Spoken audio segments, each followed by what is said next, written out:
sinusulatan siya tungkol sa mga kasong ito. Ang susunod po, nagpalabas kami ng open letter to stop all these things, sa kanya mismo.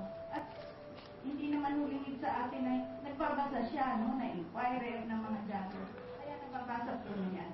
Yung mismo mga report ng DND, ng CHR, ng Senate, ng Congress, tingin po namin ay pinararating niya ito. So, alam niya. Alam niya ito, and yet she did not do anything. Walang sagot sa amin. At sabi ko nga, ang worst, bakit yung mga human rights violators, pre-nomote niya. Parang twice niya pre-nomote. So, ano po ang message dito? Ay, pwede ko naman palang gawin ito, napopromote pa. Investigate ka lang ng konti, pero afterwards, wala kang kasalanan, promoted ka pa. So, sabi namin, this is very alarming because this breeds the culture of impunity. Walang accountability doon sa supposed protectors ng mamamayan. The scope of the contract has identified specific tasks described below, which Venable will undertake and use best efforts to accomplish. Number 1, secure grants or congressional earmarks for support of the charter change initiative of the President of the Philippines, which would reshape the form of government in the Philippines from its current structure into a parliamentary federal system. You signed on behalf of the Philippine government. Under what law or under whose authority did you sign the contract, Secretary Gonzales? Well, Your Honor, I have briefed the President on certain developments in the United States and that there is a need for, that I felt it's necessary that we have a lobby group, and she has agreed for me to get one. You felt it right that the Philippine government should get grants or congressional earmarks, meaning that's funding. It will come from U.S. Congress to support charter change. Now, what is the quid pro quo?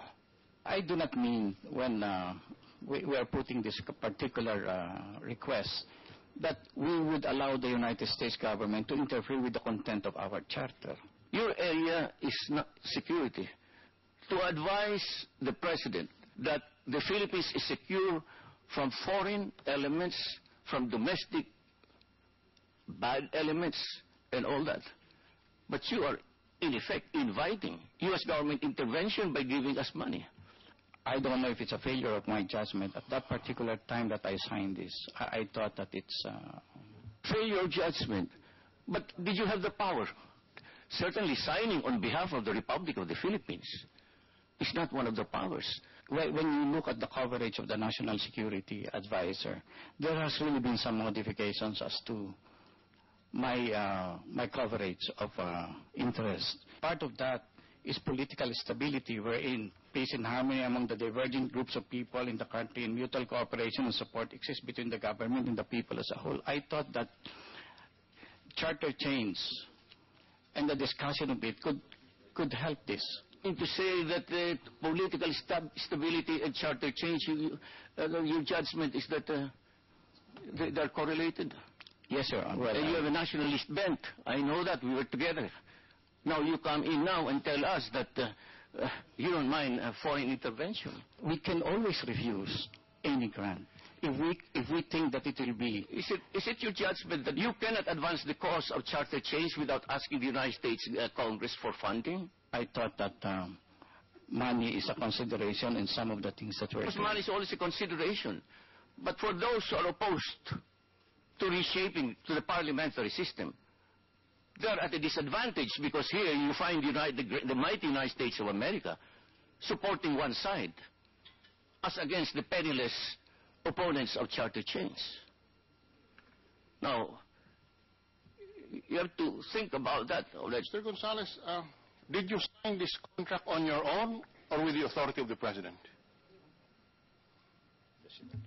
I signed it on my authority, although I thought that I have the authority of the President. You thought that you had the authority. So, you have no authority from the President? My authority is to get a lobby group, Your Honor. Did you have specific authority to sign this contract? No, Your Honor. You have signed it on your own. The contract provides that you are the authorized representative of the President of the Philippines. Are you saying that this is a falsity in the contract? Well, it is all premised on my assumption, Your Honor, that I have been asked to, I have been given permission to get a lobby group. You assume that you have the authority to sign a 50 million peso contract? It's only an assumption? Yes, Your Honor. Is that assumption correct or not? Yes, Your Honor, it's correct. So you were authorized by the President to sign this contract? I have not gotten that correct. Up to now, we couldn't get your answer whether you are authorized or not. This is roughly 50 million pesos a year. Where did you think you would get that funding? Well, we thought that we should get this from private donations. Who did you have in mind as a private donor? Well, Your Honor, I think you might not like me again because I really don't know who paid for the... It was paid the first 3 months. What do you think of this committee? Niloloko mo buong bansa. Sasabihin mo, hindi mo alam kung saan magagaling yung 50 milyones? Pipirma ka ng kontrata? I really don't know, Your Honor, who really actually paid the contract. Why? Was the contract already paid? The first 3 months, Your Honor, I presume has been paid. Do you know it or you do not know it? I don't know how the payment was done. First, you do not know whether you had the authority. Second, you do not know who are the private donors. Number 3, you do not know whether it was paid or not. What else don't you know, Mr. Gonzales? The Americans came here. The conversation took place here. Yes, Your Honor. Who paid for their expenses? My office did not pay for it. Who paid? The two persons that came to the Philippines did not bill me for this. Did not give me any request for payment. Because they have been paid, you said. They have been paid. I am assuming that they have been paid the term. You just said that they have been paid. But you do not know who paid them. Yes, Your Honor. So were they paid or not? I really assume they paid.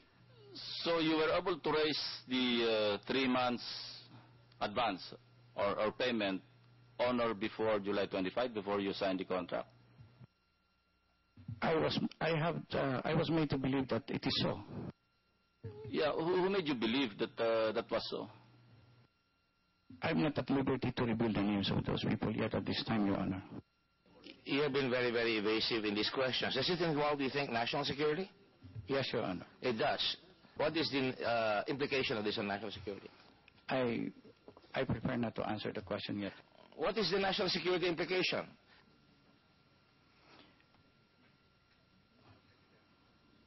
It's not that I don't want to answer, Your Honor. It's just that I'm feeling exhausted. I have a sugar problem. You refuse to answer. Is that it? All right. Now, you please say it on the mic. Well, Your Honor, I'm sorry that I'm unable to answer already. I need to eat. All right, then we give a break. 5 minutes break so that you can. You have to take any medicine, please do.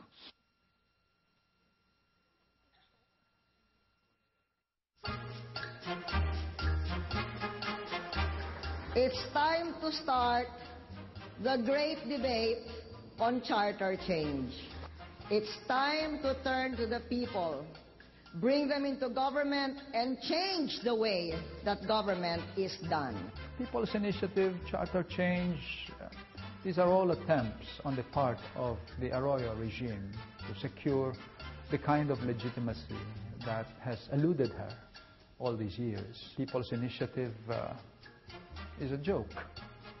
In the first place, this is not an initiative of the people.